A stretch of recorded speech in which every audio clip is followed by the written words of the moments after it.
Well community से तैयारी दोस्तों। तो आज की वीडियो में हम देखेंगे बीपीएससी का जो आपका 3.0 का एग्ज़ाम होना है मार्च में। तो एक सेक्शन हमारा आता है जिसको हम पार्ट 1 बोलते हैं, लैंग्वेज सेक्शन। ठीक है, तो जो भी फॉर्मेलिटीज़ वगैरह आप चाहो तो कर लो, लाइक शेयर जो भी करना कर लो। वीडियो आप पूरा देख लेना, एटलीस्ट आधा वीडियो तो देख लेना, बहुत काम का वीडियो होगा आपके लिए ये। यहाँ पर हम बात करेंगे, पहले हम समझेंगे किस हिसाब से जो क्वेश्चन आते हैं, ठीक है, कौन कौन सा उसमें कॉन्सेप्ट को हमको लगाना है। जैसा कि मान लीजिए अगर हम बात करें तो पहला दूसरा क्वेश्चन आपका आर्टिकल से आता है इंग्लिश लैंग्वेज में, ठीक है। और हिंदी में जो आपका आता है वो हिंदी भाषा की थोड़ी बहुत हिस्ट्री वगैरह पूछ लेता है कि कितने टाइप की हिंदी बोली जाती है, ठीक है, कौन सी हिंदी किस क्षेत्र में सब बोली जाती है। ये कुछ ऐसे क्वेश्चन हैं जो फिक्स हैं। अब देखो यहाँ पर आपको कितना स्कोर करना है उसको समझ लेते हैं। पार्ट 1 आपको जो लैंग्वेज होगा 30 मार्क्स का होगा, जिसमें से आपकी 8 आपकी इंग्लिश से आएगा और बाकी के जो बचे होंगे 22 वो आपके हिंदी से आएंगे। और आपको इन दोनों को मिला के मतलब 30 में से आपको 30% क्वालिफाई होगा। 30% मतलब 9 नंबर, मतलब 30 में से तुम्हें 9 नंबर को ज़रूर गेन करना है, तभी तुम्हारा एक पेपर पार्ट 1 ये क्वालिफाई होगा। उसके बाद ही आगे की कॉपीज चेक होंगी, आगे के सेक्शन चेक होगा, वरना नहीं होगा। तो एक तरीके से बहुत आसान भी है और एक तरीके से बहुत इंपॉर्टेंट भी है। इंपॉर्टेंट है क्योंकि भैया क्वालिफाई इसको करना ज़रूरी है। अब देखो यहाँ पर जो इंग्लिश है 8, इसमें अगर आपने थोड़ी बहुत भी इंग्लिश वगैरह आपकी अच्छी होगी तो यहाँ से 3-4 क्वेश्चन आपके इंग्लिश ग्रामर से आते हैं। बाकी के 3-4 जो क्वेश्चन होते हैं वो नॉर्मल थोड़ा जनरल नॉलेज के बेस पर रहते हैं। मतलब वहाँ पर इंग्लिश का यूज़ तो होगा आपका, लेकिन वो थोड़ा बहुत उसमें रीजनिंग जनरल नॉलेज इस टाइप के क्वेश्चन आ जाते हैं। अभी करवाएंगे जो 2.0 में क्वेश्चन आए थे उसी के हिसाब से आपको यहाँ पर हम बताएंगे। बाकी जो 22 क्वेश्चन है, 22 क्वेश्चन में से 7 से 8 क्वेश्चन आपके हिंदी की हिस्ट्री से आ जाते हैं। हिंदी की भाषा को अगर लें तो कौन सी लैंग्वेज है, कहाँ से कैसे पैदा हुई है, किस चीज़ से बनी, इस सब तरीके के क्वेश्चन आ जाते हैं। कौन सी भाषा इंडिया में किस किस स्टेट में कैसी भाषाएं बोली जाती हैं, इस टाइप के क्वेश्चन आएंगे। बाकी आपके 6 से 7 क्वेश्चन जो ग्रामर के आते हैं, संज्ञा विशेषण, क्रिया विशेषण, इस सब टाइप के, ठीक है। तो अगर आप हिंदी की उतनी हिस्ट्री नहीं पढ़ना चाहते तो आप ग्रामर पोर्शन पढ़ लो। आपको बस किसी तरीके से देखना है कि 4-5 नंबर इंग्लिश में कर लें हम और 5-6 नंबर हिंदी में कर ले, तो एटलीस्ट आपका 9 नंबर 30% क्वालिफाई हो जाएगा। इसमें पूरा लाओगे तो भी कोई फ़ायदा नहीं, आप चाहे 20 ले आओ 25 ले आओ, आपका यहाँ पर 9 नंबर बस होना चाहिए, तभी आप क्वालिफाई माने जाओगे। बस ये तुम्हारा पार्ट 1 है। उसके बाद जो तुम्हारा पार्ट 2 आता है जिसमें आपका जनरल अवेयरनेस होता है, जिसे जीएस हम बोलते हैं, जो आपकी 40 नंबर की होगी। उसके बाद आपका सब्जेक्ट का होगा, अगर आप मैथ्स वाले हो, साइंस वाले हो या एसएसटी वाले हो, ठीक है, तो 80 क्वेश्चन वहाँ से आएगा, ठीक है। अब जो एसएसटी वाले हैं उनका 80 क्वेश्चन, 40 आपका हिस्ट्री हो जाएगा। हिस्ट्री या ज्योग्राफी ये फिक्स है आपको लेना। अब दूसरा जो होगा वो आप चाहो तो पॉलिटी ले लो, इकोनॉमिक्स ले लो, ठीक है, ऐसे कर सकते हो आप, या हिस्ट्री ज्योग्राफी दोनों ले सकते हो। तो 4 में से कोई 2 सेक्शन आपको करना कंपलसरी है, जिसमें से एक हिस्ट्री या ज्योग्राफी होना चाहिए। ये आपका जो सब्जेक्ट कॉम्बिनेशन रूल है वो है, ठीक है। तो 40-40 क्वेश्चन वहाँ से आ जाएंगे। चलो फिर फटाफट हम यहाँ पर स्टार्ट करते हैं। कुछ चीज़ों का यहाँ पर हम समझ लेंगे सबसे पहले, ठीक है। अब चलो देखते हैं यहाँ पर हम सबसे पहला क्वेश्चन अगर आप देखोगे तो आपका लैंग्वेज का जो आपका इंग्लिश आता है 8 नंबर की आती है, मतलब 8 क्वेश्चन आते हैं। सबसे पहला क्वेश्चन देखो, पहला और दूसरा क्वेश्चन देखो साफ साफ लिखा है कि ए और एन और द का आपको यूज़ करना है यहाँ पर। तो पहला क्वेश्चन कह रहा है Sarita is going to join as BDO। अब यहाँ पर तुमको द होगा, ए होगा, एन होगा, या मोर देन 1 होगा, या नन होगा। देखो पहले यहाँ पर आर्टिकल की कुछ चीज़ें समझ लो, जैसा कि हमने कहा था कि क्वेश्चन के साथ साथ आपको कॉन्सेप्ट भी समझाएंगे। तो कॉन्सेप्ट देखो यहाँ पर क्या है, ए और एन और दा का यूज़ कहाँ पर करना है हमें। सबसे पहले हम इसको समझ लेते हैं, ठीक है। आंसर अगर आपको जानना होगा तो बहुत लोगों ने टिक कर लिया होगा, क्या कमेंट कर दिया करो पहले आंसर। क्वेश्चन को कोई भी क्वेश्चन पढ़ा कराएं, कभी भी प्रैक्टिस कराएं, कुछ भी, वीडियो को पॉज कर लो, उसके बाद पहले कमेंट कर दो आंसर, या फिर अपने मन में रखो आंसर, फिर मैच कर लेना, ठीक है। तो उससे तुम्हें प्रैक्टिस हो जाएगी, पता चल जाएगा कहाँ पर क्या दिक्कत है।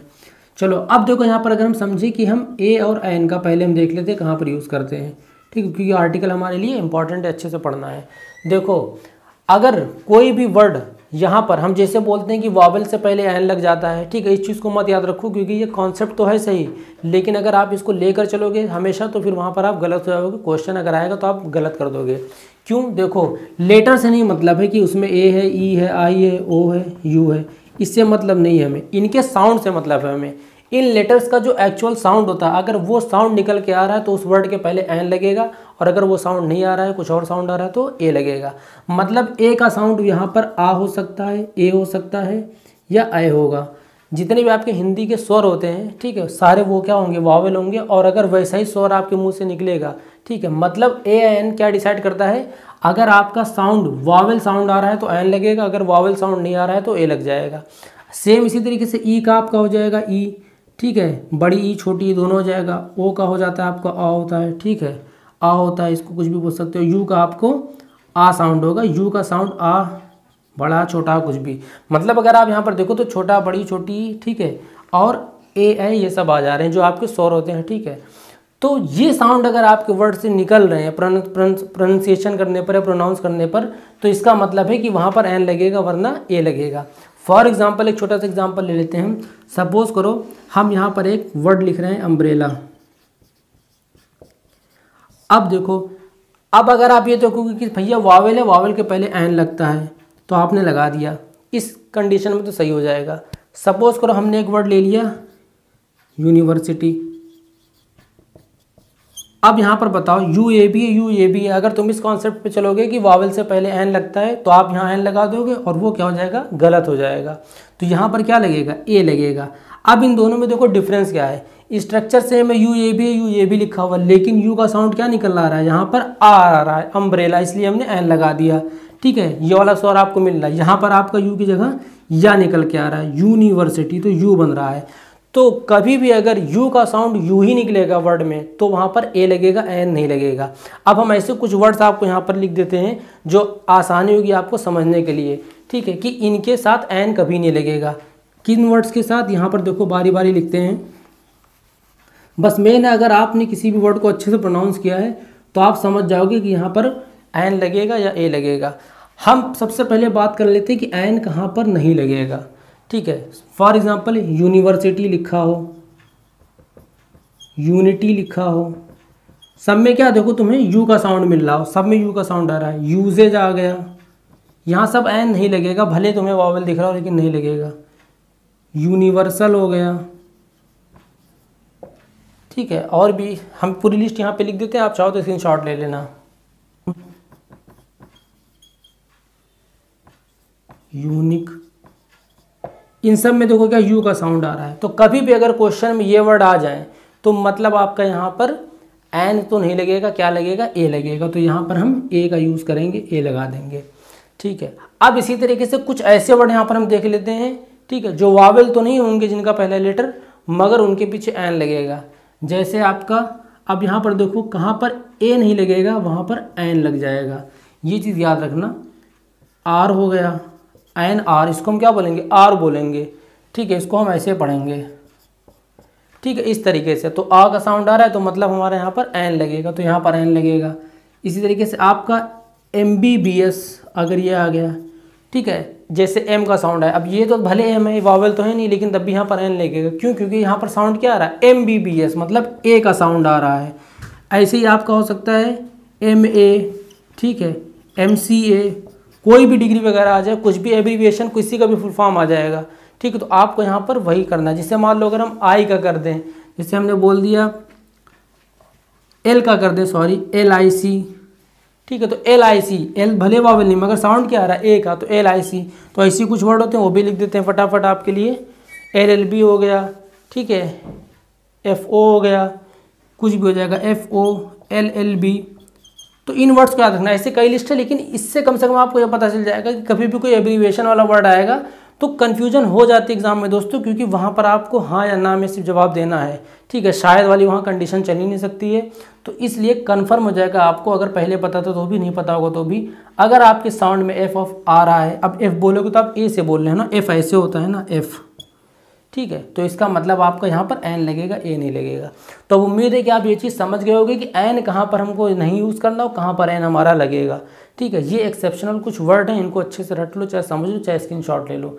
ये तुम्हारा ए और एन का कॉन्सेप्ट कंप्लीट हो गया। यहाँ पर ए और एन तभी लगेगा जब आपका साउंड स्वर वाला आएगा तो आप एन लगाओगे, साउंड अगर स्वर वाला नहीं आ रहा है तो आप ए लगा दोगे, भले वो वॉवेल हो चाहे जो हो, ठीक है। और एक चीज़ और याद रखना, बहुत लोग सोचेंगे कि स्टूडेंट के पहले क्या लगेगा, तो जिनको पता है वो यहाँ पर कमेंट कर दो, ए लगेगा कि एन लगेगा, क्योंकि हम यहाँ पर इसको स्टूडेंट पढ़ रहे हैं, ठीक है। अब अगर आपने कमेंट कर दिया होगा तो अब देखो, जिन्होंने एन किया है, जिन्होंने एन कमेंट किया है, ये सोचकर कि स्टूडेंट मतलब ई का साउंड आ रहा है, स्वर है, तो यहाँ पर एन लगा देंगे, तो भैया वो कॉन्सेप्ट गलत है। एन नहीं लगेगा, यहाँ पर ए लगेगा, क्योंकि एस का जो साउंड होता है उसको हम एस नहीं पढ़ते हैं, ठीक है। अब ये एक एक्सेप्शनल केस है, एस को हम एस बोल तो देते हैं मगर वो बोलना गलत है, एस नहीं। अब इसको अगर सही पूछो तो स्टेशन, स्टूडेंट, वही वर्ड ज़्यादा सही रहता है क्योंकि यहाँ पर एस का साउंड सा से निकल रहा है। हम भले उसको ए एस बोल रहे हो, ए आ रहा हो, मगर यहाँ पर एन नहीं लगेगा। बाकी सब में लग जाएगा, ठीक है, आर आ रहा है, ठीक है, एल आ रहा है, एम आ रहा है, इन सब में लग जाएगा कि एम का साउंड एम होगा, लेकिन एस का साउंड एस नहीं होता है, इसलिए एक्सेप्शन है। तो अगर स्टूडेंट आ गया, स्टेशन आ गया, तो आपको ए लगाना पड़ेगा, एन मत लगाना वहाँ पे, ठीक है। तो भैया यही है इंग्लिश, इसीलिए बोलते हैं कि ज़बरदस्ती की लैंग्वेज कोई भी हो वहाँ का अपना एक्सेप्शनल केस होता है। तो ये चीज़ उम्मीद अब आप याद रखोगे। अब इसके बाद हम दा का कॉन्सेप्ट समझ लेते हैं, कहाँ पर तुमको दा का यूज़ करना है, कहाँ पर नहीं, क्योंकि दूसरा क्वेश्चन आपका दा वाला है।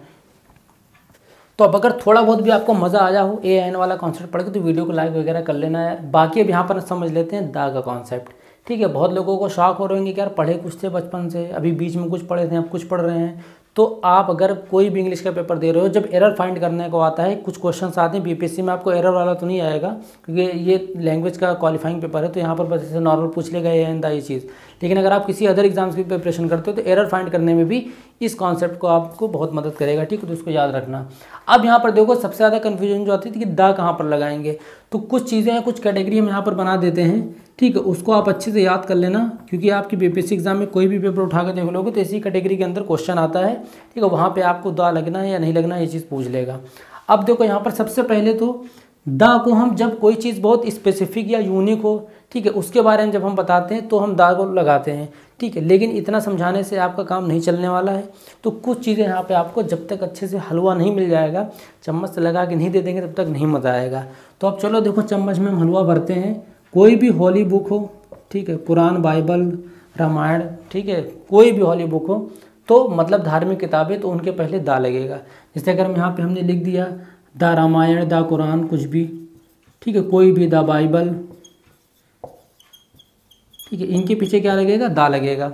तो मतलब कोई भी तुम्हारी हॉली बुक होगी इनके पीछे दा लगेगा। एक चीज़ तो चलो याद हो गई। सपोज करो किसी रिवर्स का नेम हो, कोई भी रिवर हो, गंगा, जमुना, कोई भी, गंगा अगर होगी तो उसके पहले क्या लगेगा, दा लग जाएगा। यमुना हो गई, ब्रह्मपुत्रा हो गई, कोई भी होगी उसके पहले क्या लगेगा, दा लगेगा। इसी तरीके से कोई भी न्यूज़पेपर हो, ठीक है, कोई सा भी न्यूज़पेपर आपका हो, कोई सा भी न्यूज़पेपर, कोई भी न्यूज़पेपर आपका आ जाएगा, उसके पहले क्या लगेगा, दा। जैसे मान लो अगर हम बोल दें टाइम्स ऑफ इंडिया, ठीक है, इन चीज़ों को देखते भी होगे आप, तो द टाइम्स ऑफ इंडिया, ठीक है, द हिंदुस्तान टाइम्स, कोई भी न्यूज़पेपर होगा। मान लीजिए एग्जाम में से क्वेश्चन आ जाता है, अभी कराएंगे तो समझ में आ जाएगा आपको। अब अगर कोई किसी क्लास को डिनोट कर रहा हो, ठीक है, मतलब जैसे किसी एनिमल क्लास की कर दी, किसी ग्रुप की क्लास को कर दिया। सपोज कर हमने बोल दिया दी डॉग्स, ठीक है, दी हॉर्सेज, दी कैमल्स, मतलब हम पूरे के पूरे क्या एक झुंड को अगर हम दिखाना चाह रहे हैं तो यहाँ पर हमारा दा लग जाएगा, ठीक है। बाकी अगर बोला कि राम सॉ डैश आ डॉग, तो आ डॉग होगा, ठीक है, प्लूरल में तो नहीं है ना, सिंगुलर में तो आ लगा दोगे, ठीक है, तो वहाँ पे वावल के हिसाब से हो जाएगा ये चीज़। तो ये तुम्हारा दा का कहाँ यूज़ होता है ये चीज़ है। अब ये इतनी वीडियो ज़्यादा लंबी हो जाएंगी, इतना आपके काम भर का है, अगर इतना कर लोगे तो भी तुम क्वेश्चन कर पाओगे, ठीक है। अब फटाफट से पहले के हम 2 क्वेश्चन करके देखते हैं। अब देखो इस क्वेश्चन को तुम कर पाओगे कि नहीं, देखो। Sarita is going to join as BDO। अब देखो BDO बा का साउंड आ रहा है तो मतलब यहाँ पर ए लगेगा, तो तुम्हारा जो ऑप्शन नंबर बी होगा वो सही हो जाएगा। अब ऐसे तुम अगर सेकंड क्वेश्चन देखो तो क्या लिखा हुआ, dash the Washington post is the most read newspaper in the USA, in the USA। अच्छा, बहुत लोगों को भी कन्फ्यूजन हो कि USA के पीछे दा क्यों लगता है, इस चीज़ को भी 1 मिनट बता देते हैं, उसके बाद जो क्वेश्चन करते हैं। देखो जब भी किसी कंट्री से पहले अगर आप कोई भी लगाओगे तो ए लगेगा, ये सबको पता है, ठीक है, मतलब किसी एक पर्टिकुलर कंट्री के पहले दा नहीं लगता है। लेकिन USA और UAE के पीछे क्यों दा लगता है, तो ये कॉन्सेप्ट को समझ लो। अगर किसी भी कंट्री का ग्रुप हो कोई, जैसे USA में यूनाइटेड स्टेट्स ऑफ अमेरिका में कंट्रीज़ आ जाती हैं, यूनाइटेड अरब एमिरेट्स में भी आ जाती हैं, तो जब ग्रुप ऑफ कंट्रीज़ होगी तो क्या कंट्री की एक क्लास इसने बना दी, तो यहाँ पर हम दा का यूज़ कर लेते हैं, ठीक है। अब एक चीज़ और समझ लो, दा इतना ही गया है। कभी कभी लोग आपने देखा होगा, हमारे टीचर्स समझे होंगे, दा को कभी दी पढ़ देते हैं और कभी दा पढ़ देते हैं, तो लिखा तो सेम जाता है, इसका तो मतलब होता है दा, और अगर हम इसको दी बोल देते हैं तो इन दोनों में देखो अंतर क्या है, डिफरेंस बस इतना है। मान लो कोई यूनिक चीज़ है, ठीक है, जैसे हमने बोल दिया the United states of America, USA। अब यहाँ पर अगर तुम देखो तो यू का साउंड क्या आ रहा है, यू आ रहा है, मतलब ये USA यहाँ पर वावेल तो नहीं है, ठीक है, तो इसका मतलब है यहाँ पर जो दा लगाएंगे उसको हम दा पढ़ेंगे, ठीक है। मतलब इस दा में हम आ लगा देंगे तो दा हो गया, ये दा हमने पढ़ लिया। अब अगर मान लो हमने एक वर्ड लिख लिया, सपोज करो WWE का जो आपका अंडरटेकर है, ठीक है। अब अंडरटेकर है, अब अंडरटेकर क्या है, एक यूनिक है ना कि WWE में फाइटर है, ठीक है। तो यहाँ पर उसके पहले आपने सुना होगा कि द अंडरटेकर बोलते हैं, तो दी अंडरटेकर क्यों बोलते हैं, क्योंकि यहाँ पर यू का साउंड देखो आ रहा है, तो जब उस वर्ड का साउंड वावेल करे तो हम उसको दी पढ़ेंगे, और जब उस वर्ड का साउंड वावेल ना करे, वावेल साउंड ना हो, तो वहाँ पर हम दा पढ़ेंगे। तो ये डिफरेंस होता है कि हम द यूनाइटेड ऑफ अमेरिका बोलते हैं और दी अंडरटेकर बोलते हैं। तो द और दी ये थोड़ा एक्सेप्शनल आपकी नॉलेज के लिए हो जाएगा, ठीक है। तो इसको अच्छे से समझ लेना, थोड़ा पढ़ाओगे फिर भौकाल मारने काम आएगा। चलो अब देखो, इसके बाद हम क्वेश्चन करते हैं। यहाँ पर क्वेश्चन क्या था हमारा, यहाँ पर Washington post is the most read newspaper in the USA। अब USA में सबसे ज़्यादा पढ़े जाने वाला जो पेपर है वो वॉशिंगटन है। तुमसे खुद कह रहा क्वेश्चन कि भैया हम न्यूज़पेपर हैं, तो अभी हमने क्या बताया था, न्यूज़पेपर से पहले क्या लगता है, दा लगता है, तो ऑप्शन नंबर ए आपका सही हो जाएगा। तो इस तरीके से जो 2 क्वेश्चन आएंगे आर्टिकल के, अब उम्मीद है आपसे गलत नहीं होने हैं। बाकी क्वेश्चन देख लो, सिंपल से क्वेश्चन है, उनको अच्छे से सॉल्व कर लेना। Which of the following is not a part of kitchen. देखा, रीजनिंग का नॉर्मल सा क्वेश्चन है, किचन का कौन सा पार्ट नहीं है, बकेट की, गीज़र की, टैप। अब यहाँ पर अगर आप देखो तो गीज़र और टैप तो किचन में हो सकता है, लेकिन बकेट आपकी वॉशरूम या बाथरूम में होती है, तो यहाँ पर कौन सा पार्ट नहीं, तो ए वाला आपका यहाँ पर सही हो जाएगा। अब देखो 4th वाला कह रहा है which among the following is not a fruit, कि इनमें से कौन सी चीज़ जो फ्रूट नहीं है, कैरेट, टर्निप, बीट रूट। अब देखो कैरेट आपको पता है वेजिटेबल्स में आती है, टर्निप, बीट रूट ये तीनों क्या वेजिटेबल्स में आते हैं, तो more than one of the above वाला ऑप्शन यहाँ पर सही हो जाएगा। अब देखो वेजिटेबल और फ्रूट्स में भी एक चीज़ समझ लेना, ठीक है, क्योंकि हमने आपसे वादा है कि क्वेश्चन के साथ साथ आपको हम कॉन्सेप्ट भी यहाँ पर समझाएंगे। अब कुछ ऐसी वेजिटेबल्स होती हैं जिनको हम वेजिटेबल समझते हैं मगर वो फ्रूट्स में आते हैं, जैसे कि आपका टोमेटोज़ हो गया, ठीक है, ये फ्रूट में आता है, ठीक है। बायोलॉजिकली इसको फ्रूट बोला जाता है, भले वेजिटेबल में आप कह दो, लेकिन ये फ्रूट में आता है। पी हो गया, ककम्बर हो गया, और ओकरा जिसको आप भिंडी या लेडी फिंगर बोलते हैं, ठीक है, ये चारों किस्में आपके फ्रूट्स में आ जाते हैं। तो एग्ज़ाम में ऐसे अगर मान लो क्वेश्चन देते हैं, तुमसे पूछ लेता है विच इज़ अ फ्रूट, और तुमको लगता है कि सब तो सब्जी लिखी हैं, सबसे ज़्यादा तो ये पूछा जाता है टोमेटो, तो इसको तो अच्छे से रट लेना। इसमें अगर फिर भी थोड़ा बहुत डाउट होगा तो कोई दिक्कत नहीं, ये तो कन्फर्म एग्जाम में आता है, सीटेट एग्जाम में भी आ चुका है, इसमें भी आपका आता है, ठीक है। अब चलो 5th वाला क्वेश्चन देख लेते हैं हम। Look there are dash in the water. अब कह रहा है कि देखो पानी में क्या है, बर्ड्स की, बटरफ्लाइज की, टैडपोल्स। अब जिनको टैडपोल्स का मतलब नहीं पता होगा तो वो नहीं कर पाओगे, बर्ड तो पानी में होगी नहीं, बटरफ्लाई तो होगी नहीं, तो होता कौन, टैडपोल, जो मेढक के छोटे छोटे मेढक होते हैं, ठीक है, उनको बोलते हैं हम। अब यहाँ पर देखो 6th वाला क्या है, a year is called leap year if it has more days in a month या मोर डेज। अब लीप ईयर मतलब क्या होता है कि जब आपके फेब के मंथ में एक दिन और प्लस हो जाए, मतलब जब आपकी फरवरी 29 की हो जाएगी, जैसे जो महीना है 29 का होता है तो लीप ईयर होता है, ठीक है। अगर कोई लीप ईयर बताना है, सपोज को 2024 लीप ईयर है कि नहीं है, तो लास्ट की 2 डिजिट अगर देख रहे हो आप 4 से कट जाएगी, ठीक है, 4 6 24, तो इसका मतलब है कि ये आपका क्या है, लीप ईयर होगा। और अगर नहीं कट रहा है, डिविजिबल नहीं, तो मतलब लीप ईयर नहीं होगा। तो ये तो लीप ईयर की पहचान होगी, रीजनिंग में साथ साथ तैयार होती जाएगी। तो यहाँ पर क्या कह रहा है, more days in a weeks या less days in a month या more days in a month, तो more days in a month आपका ऑप्शन नंबर ए सही हो जाएगा यहाँ पर, ठीक है। वीक्स में नहीं हफ्ता जुड़ता है, मतलब वीक्स में नहीं दिन जुड़ेगा, 8 दिन का कोई वीक नहीं हो जाएगा, वीक तो 7 ही दिन का होगा, महीने में 1 दिन और जुड़ जाएगा बस, ठीक है। तो जिनको कन्फ्यूजन होगी कि वीक भी तो बढ़ जाएंगे, तो कॉन्सेप्ट क्लियर कर लो यहाँ पर। अब एक देखो लास्ट 2 क्वेश्चन है। एक क्वेश्चन कह रहा है son of brother is known as. अब सन ऑफ ब्रदर, ठीक है, तुम्हारे भाई का बेटा तुम्हारा क्या लगेगा, तो यहाँ पर देखो नेफ्यू, कजन, सिबलिंग, तो ये तीनों नहीं लगेगा, तो यहाँ पर तुम्हारा नन ऑफ द अबव हो जाएगा। नॉर्मल रीजनिंग का क्वेश्चन है। एक क्वेश्चन और है, फादर से सिस्टर इज नॉन एज। अब फादर की जो सिस्टर होंगी क्या हमारी बुआ लगती हैं, ठीक है। अब उसको यहाँ पर मौसी तो मम्मी की सिस्टर हो गई, सिस्टर इन लॉ तो साली को बोल देंगे, तो कज़न होगी नहीं, बहन कोई नहीं, तो यहाँ पर नन ऑफ द अबव, तो ई वाला ऑप्शन सही हो जाएगा। तो बस ये 8 क्वेश्चन थे, वीडियो लंबा होने के कारण हिंदी का क्वेश्चन हम दूसरे पार्ट में करा देंगे, ठीक है। तो उसके लिए परेशान मत होना। अब ये चीज़ों को जो यहाँ पर हमने लिखा था, चाहे आर्टिकल की बात हो चाहे इंग्लिश की, थोड़ी बहुत जो भी आपको यहाँ पर कन्फ्यूजन थी सारी क्लियर हो गई होगी। अब उम्मीद है कि वीडियो को आप लाइक वगैरह, शेयर, सब्सक्राइब वगैरह कर दोगे। बाकी चैनल से जुड़े रहो, जो पहली बार विजिट किए हो, और जिन्होंने अभी तक नहीं सब्सक्राइब किया है तो आप चाहे जैसे देखो, बस अपना ज्ञान बढ़ाओ, हो सके तो सब्सक्राइब वगैरह कर लेना। चलो फिर मिलते हैं नेक्स्ट वीडियो में। नेक्स्ट क्लास हिंदी की लाएंगे, पूरे के पूरे 22 क्वेश्चन वहाँ पर, और ऐसी कॉन्सेप्ट को समझेंगे। अगर आपको ये तरीका अच्छा लग रहा हो तो एक बार कमेंट कर देना, और अगर चाहते हो कुछ और चेंज करें या डायरेक्ट सिर्फ क्वेश्चन आपको सॉल्व करवाएं तो वो कमेंट कर देना आप। चलो फिर मिलते हैं नेक्स्ट वीडियो में, तब तक के लिए बाय बाय।